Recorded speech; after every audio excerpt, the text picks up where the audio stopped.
buenas tardes, amigos. Este es el programa Diálogos del Montonero. Bueno, hoy queremos reflexionar sobre las grandes tendencias que han atravesado este proceso electoral y lo que se viene más adelante, porque todo está conectado. En este portal, desde que empezó la campaña electoral, a diferencia del análisis progresista, lo vamos a llamar así, siempre sostuvimos que el trauma nacional que había producido Castillo le había reducido el margen de maniobra a la izquierda. Y desde nuestro punto de vista, las tendencias de mediano y largo plazo indicaban que avanzábamos hacia una segunda vuelta entre dos derechas. Hoy no sabemos si eso va a ser así porque hay una feroz disputa, voto a voto, entre Roberto Sánchez y López Aliaga. Pero ¿por qué sucedió esto? Miren, amigos, muy rápidamente. López Aliaga, desde el inicio de la campaña, encabezaba las encuestas, lideraba las encuestas, y de pronto Keiko Fujimori rompe fuegos en la campaña.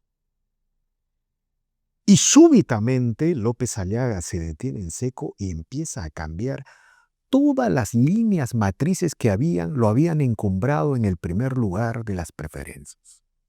Por ejemplo, López Aliaga se encumbró como liderando la crítica a la izquierda, era el candidato anticaviar, presentándose como un candidato de gestor de obras, era el hacedor de la política.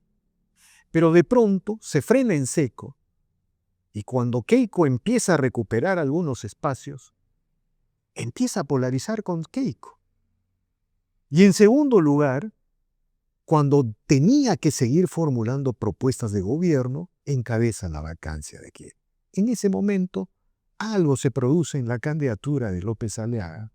Se rompe sus nexos con varios sectores del electorado y de la ciudadanía. Y ojo amigos, todo esto es verificable. Empiezan a aparecer López Chao, Carlos Álvarez y Jorge Nieto, por ejemplo. Entonces lo que queremos decir es que esta coyuntura en el Perú, más allá de que si López Aliaga logra finalmente pasar a la segunda vuelta, estaba cantada para un escenario de las centro-derechas, no solamente por la reciente historia, sino también por la influencia internacional. Trump, Milei, José Antonio Kast en Chile. Entonces, ¿qué pasó? Se llama el cisne negro de Rafael López Aliaga. Los errores que acumula López Aliaga que cambian el escenario de esta situación, y por ese motivo el día de hoy hemos convocado a Ángel Delgado, constitucionalista, abogado, analista político de larga trayectoria en el país, y él ha tenido la gentileza de aceptar esta conversación.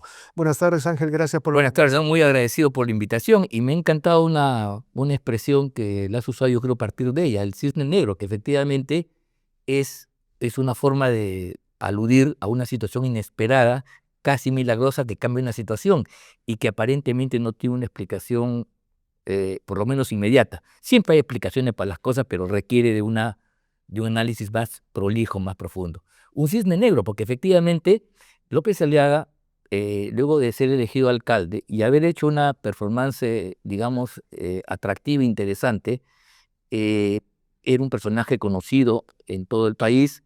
Además, empezó su campaña muy temprano, con bastantes recursos, y por lo tanto, en las encuestas, estoy hablando de meses atrás, quizás un año, encabezaba sin duda las preferencias con bastante lejanía con relación a cualquier otro candidato, muy por delante de Keiko Fujimori. Y en un momento determinado, efectivamente, lo que vamos a conversar, se produce un declive. Primero es como una especie de estancamiento. Sí, y luego hay una especie que se llama plano inclinado, porque todavía no ha sido picada, pero sí plano inclinado, pero constante, que permite, en primer lugar, que Keiko, que estaba en un lugar secundario, pase a primera vuelta.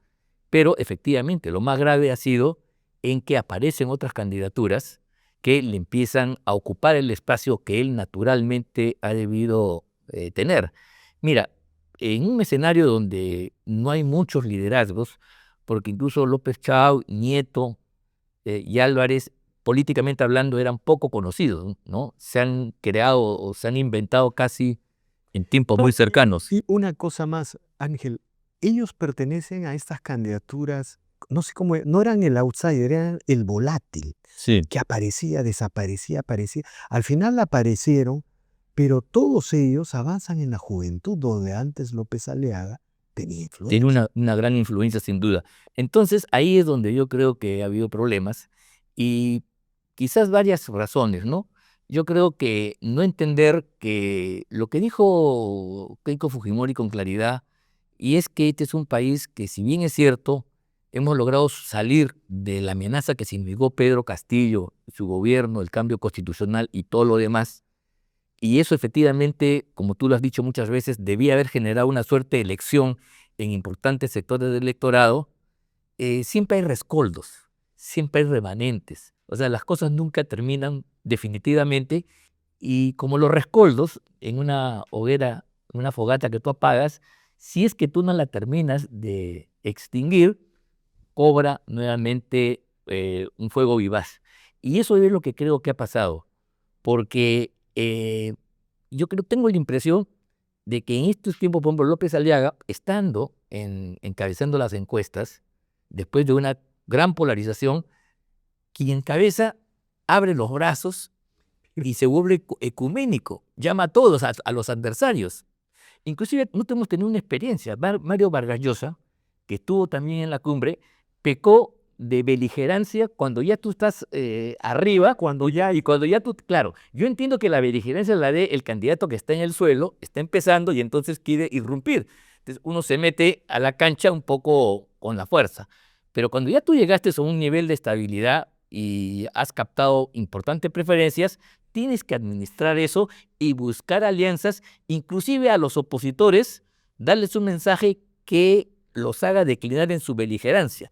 Eso es algo que nadie le ha explicado a nuestro amigo Y Rafael. esos momentos, esos hitos son cuando López Aliaga encabeza la vacancia de Gerí.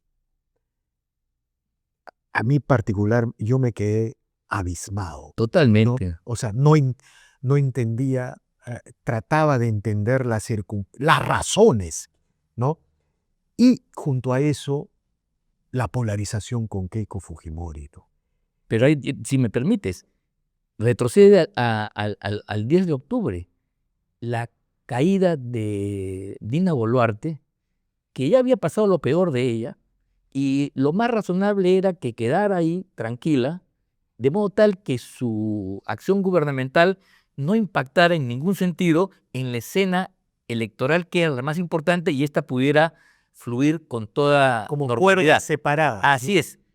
Pero, ¿qué cosa hacen cuando algún sector del parlamentario y la bancada de Renovación Popular, encabezada por Norma Yarro, se suma a la grita izquierdista, se suma para tumbarse a Dina con el argumento de que hay que limpiarse el rostro? Luego, eso lo dice Patricia Chirinos. Yo le he escuchado decir que hay que limpiarse el rostro y sacarla del medio. Eso es lo que yo...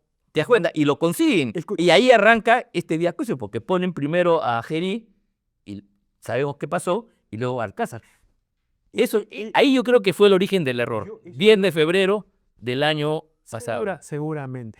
Lo que yo no entiendo es cómo el líder del anticaviarismo permite que su movimiento asuma las principales tesis caviares sobre el gobierno de Dina Boluarte y la gobernabilidad, y se compre el relato del pacto, del Congreso, que es un relato que no está presente en las elecciones, porque los tres candidatos que encabezan la encuesta son parte del pacto. supuestamente son... Mira, ¿qué más? O sea, mira, pero déjame... De acuerdo. Ahí ese hierro en el análisis es profundamente revelador de cómo no han podido, no supieron ante las narrativas. Mira, efectivamente, todo el mundo aparece ahora tomando distancias de una práctica que le llaman el pacto infame, tomando frases y enfoques desde la izquierda. Aquí ese es el gran problema. Asumen los valores y los puntos de vista de la izquierda y se olvidan de una cosa elemental: de no haber sido por un acuerdo de las principales fuerzas, inclusive rompiendo a la izquierda, jalando a Perú Libre, el Congreso de la República de hace años atrás hubiera estado en manos de la izquierda pura y dura. Eso es lo que no se quiere aquí discutir. Es un tema matemático. Entonces, la política realista te obliga pues a ti a hacer alianzas que a veces son incómodas o difíciles de entender por la gente en su conjunto, y hay algunos personajes y alguna prensa que se encarga de satanizar. Claro. Y eso, al no tener una explicación como la que estamos aquí haciendo, entonces provoca una suerte de repliego de tu propia área. López Aliaga también ha sido parte de ese acuerdo para poder darle gobernabilidad al Congreso de la República ante un gobierno tan frágil, endeble como el de Dina Boluarte. Claro, mira, los tres, en fin, es una cosa, quizá estas cosas pasen por otro grave error que tiene López Aliaga, ¿no? Él suele decir en sus conferencias que él es un gerente y que lo que ha puesto son gerentes en las regiones. Santo Dios, no se ha entendido qué es la política. Eso sigue siendo La lo grande política no tiene nada que ver con un CEO. ¿Por qué? ¿En dónde reside la diferencia central del político? Mira, Donald Trump, por ejemplo, ¿no? Es un hombre que le puede pegar con todo a Kim Il-jong, pero le pega para reunirse con él. se reúne después, claro. Le hace la guerra a Irán Y luego busca negociar. para negociar el estrecho de Hormuz. Así es. El político es el que se traga, como se dice, todos los sapos de la vida pública. Un CEO no tiene por qué hacer eso. El deber de un CEO es hacer una gestión eficiente en una empresa, definir fondos de inversión o rubros de inversión, Claro. y darle rentabilidad a la empresa. Entonces, Totalmente de acuerdo. Además, en un ambiente donde no hay la tensión social y los conflictos que hacen que tu gestión natural para el CEO, para el gerente, que se hace casi, toma pues los factores de producción y ver cómo maximizo la ganancia, el político que administra tiene que enfrentar. Porque si mañana quiere poner orden en la ciudad, tienen que enfrentar a los ambulantes y tienen que conciliar con los propietarios de los pequeños negocios y con la gente que transcurre. Y eso puede chocar con los transportistas. ¿Te das cuenta? Ese cúmulo de intereses contradictorios, todos válidos, todos válidos, porque aquí no es que uno sea malo. Yo no puedo eliminar a uno y a otro. Es lo que el buen político los equilibra. Y el CEO no tiene esa tensión. pero además, el político es el que construye un mando colectivo, se somete a las críticas y acepta todas las críticas. Santo Dios, me imagino nombres, ¿no? Hay de la Torre, Fernando Belaúnde, Alan García, todos caudillos, Sí, claro. pero todos tramitando críticas, guerras internas, negociaciones internas. Tienes que tener una correa anchísima. Claro, entonces la idea digamos, ahí creo que también hay un gran problema, porque el problema de Rafael López Aliaga es que no ha construido un Estado Mayor y todas las decisiones creo que las ha tomado él personalmente. ¿Sabes por qué? Él ha trasladado la estructura empresarial, que es válida para el negocio y para el comercio y la producción, al tema político. Entonces tiene empleados que no le discuten al gerente o al jefe.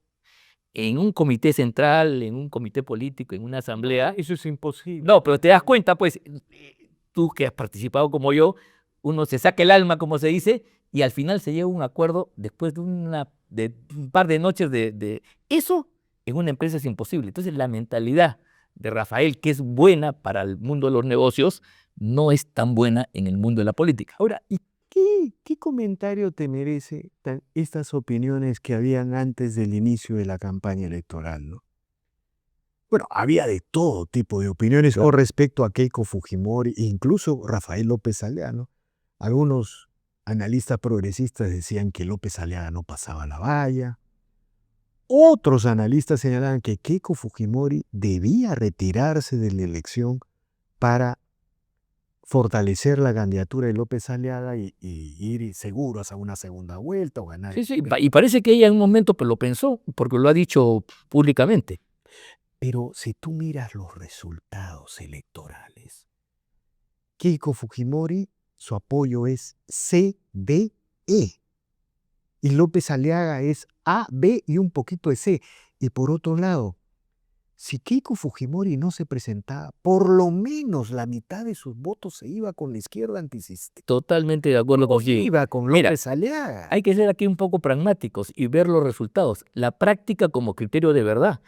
Y aquí, digamos, los distintos generales que han jugado sus cartas y sus estrategias, ahí me trae una conclusión. La señora Keiko Fujimori, con todos los errores, con todos los problemas que pueda tener, las taras, las hipotecas, el antivoto y todo lo demás, ha tenido un desempeño realmente encomiable.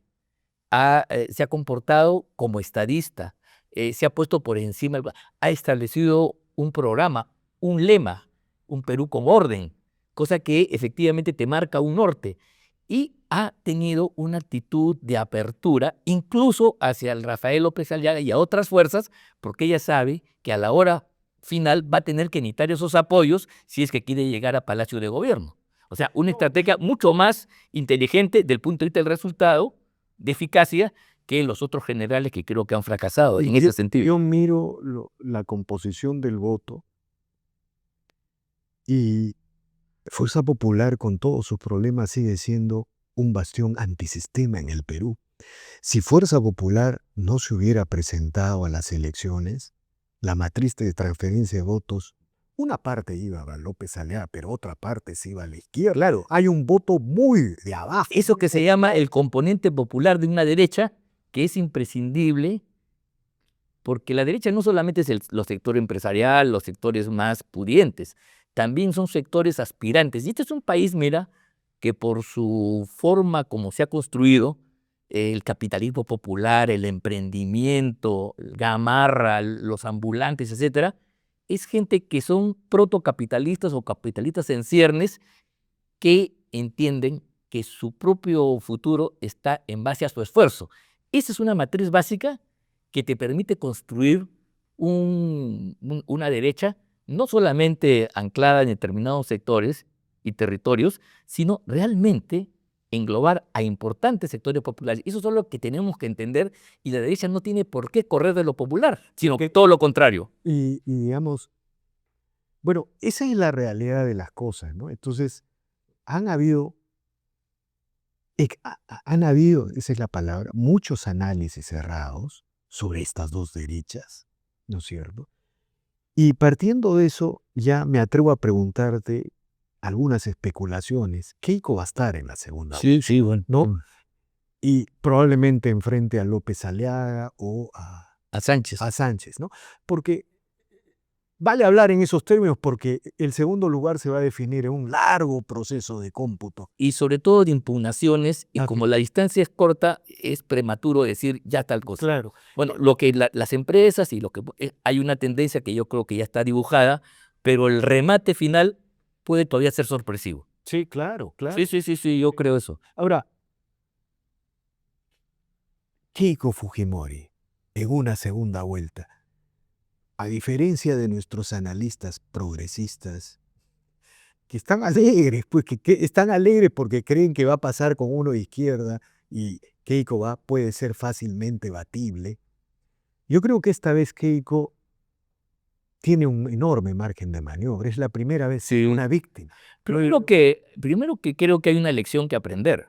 Mira, la vez pasada Keiko Fujimori en realidad no perdió para la versión de algunos, y se perdió fue por muy poquito, y porque no tuvo personeros, le faltó un poco de infraestructura para poner personeros en aquellas zonas donde el señor Castillo tenía votaciones espectaculares y nadie en contra. Espero que eso se corrija y ahora tengamos personeros hasta en la puna más alta y en el rincón más escondido de la Amazonía.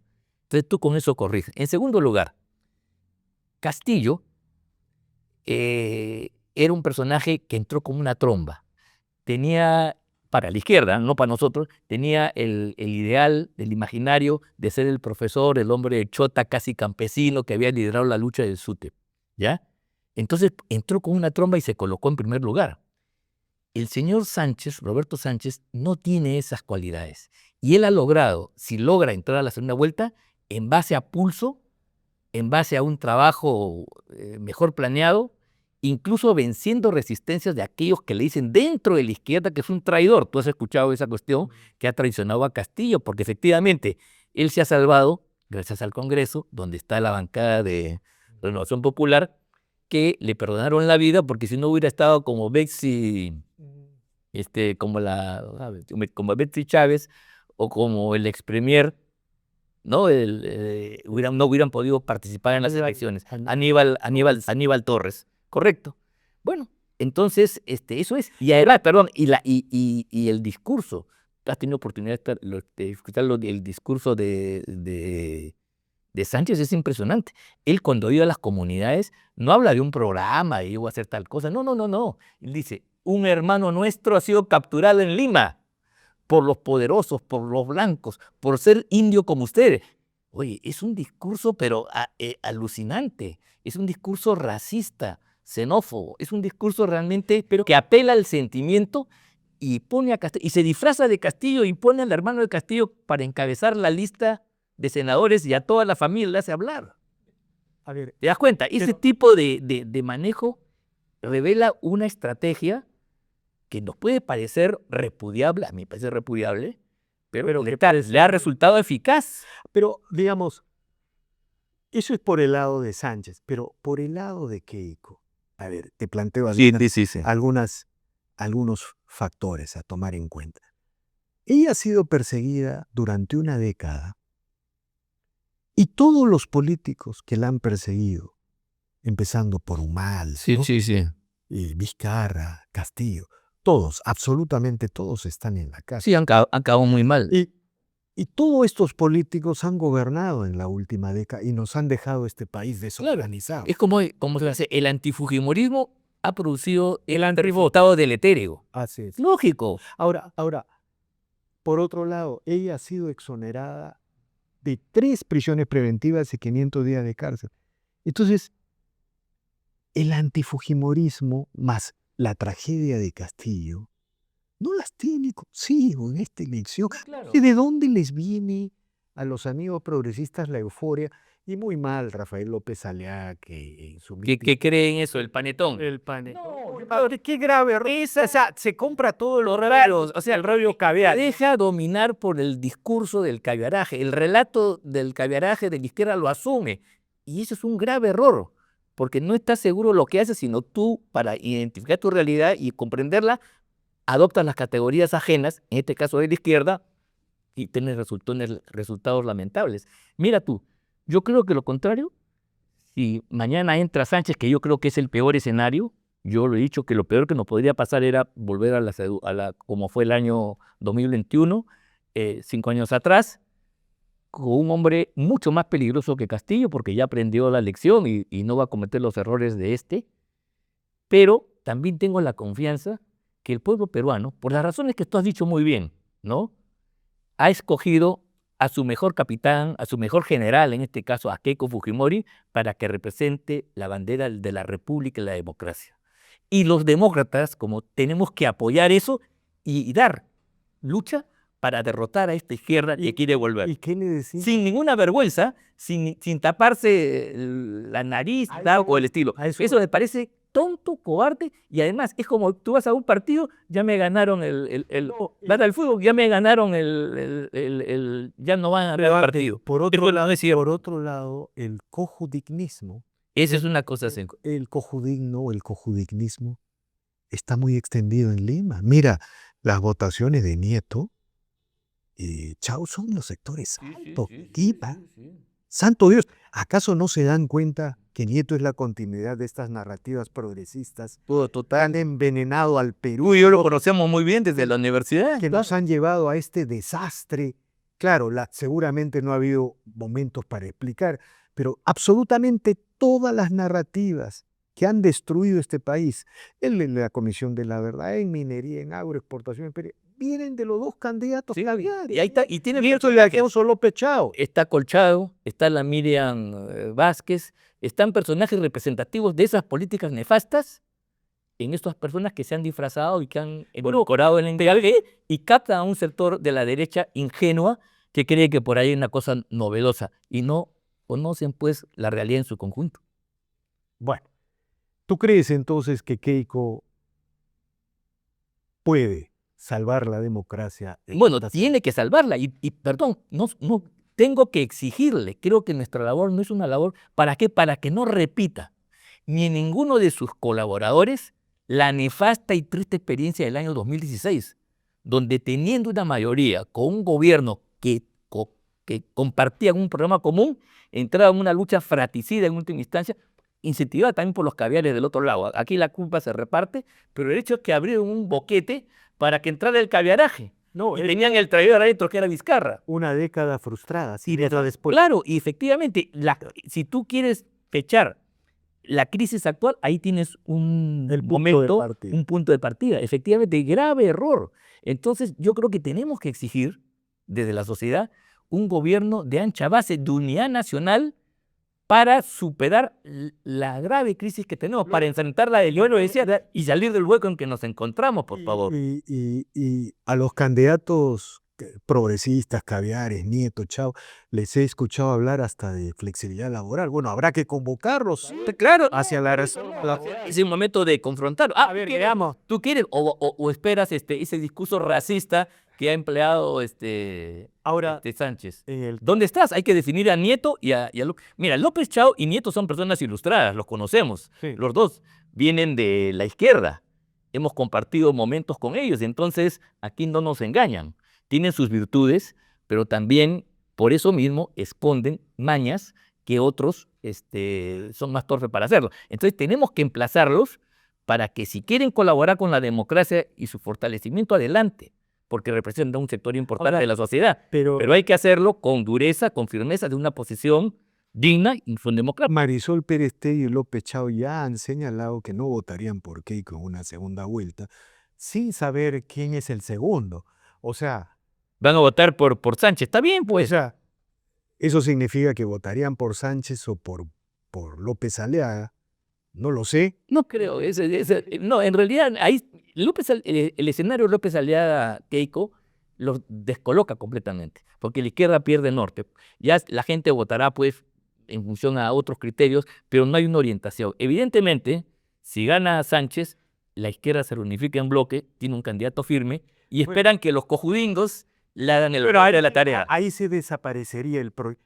¿No? Ese es el escenario más difícil para Keiko, que una izquierda unificada, inclusive territorialmente, y una derecha que empieza a vacilar o se abstiene, o de repente le da el voto a estos personajes, lo cual sería trágico. Entonces, ese es el problema del país. Si estamos como estamos, no es porque la izquierda hace sus fechorías, porque esa es su tarea en última instancia, es por la cobardía, la indiferencia, la inercia del sector que se llama democrático y que se asusta cuando ya viene la ola encima, pero no hace nada para prevenir el resultado. No ataca el problema en sus comienzos. El tema de Sánchez se ha podido ver con anticipación. No es una cosa que tiene que sorprendernos. De acuerdo. Pero se lo ha dejado pasar, se ha preferido la pelea con Keiko Fujimori, inclusive con el enano Acuña, que es un personaje secundario que nunca peleó la presidencia, que tiene 1000 vicios y yo estoy feliz que no esté en la lid, pero la verdad te digo, hay ese desnorte, esa desenfocada que puede que se esté pagando. Bueno, pero creo que hay que reflexionar sobre eso a fondo para no cometer esos errores, porque a pesar de la experiencia negativa que tú has señalado, el aprendizaje que hemos tenido es todavía limitado. No hemos asimilado todas sus consecuencias. De acuerdo, Ángel. Muy agradecido por esta interesante conversación. Bueno, seguiremos conversando porque aquí hay que darle mucho, porque sé que tenemos que crear instituciones y fuerzas políticas que respalden los valores que nosotros creemos, los valores republicanos, los valores democráticos, etc. De acuerdo. Muchas gracias nuevamente. A ti. Bien, amigos, esta ha sido una nueva edición de Diálogos del Montonero. No olvide de suscribirse al canal, deje su comentario. Así nosotros avanzamos, nos consolidamos. Muchas gracias.